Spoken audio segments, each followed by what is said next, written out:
o'zing bizni ko'rib turibsan Allohim. Yashashimizni ko'rib turibsan. Xudoyim. Bejiz biz bu yerda emasmiz. Chunki ular hozir shiyponda jon saqlayapti. Uyda emas, shunchaki usti yopiq bir joyda. O'zingni metda yotadi. Metda yotamiz.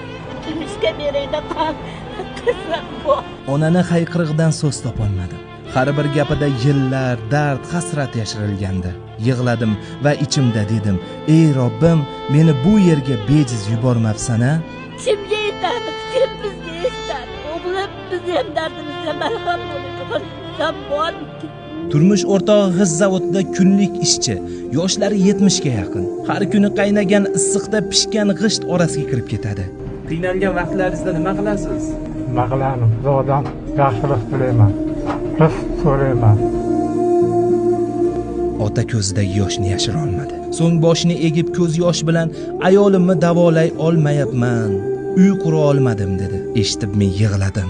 Bitta o'pkam yo'q. 7 yildan baqar mana shu kurashaman.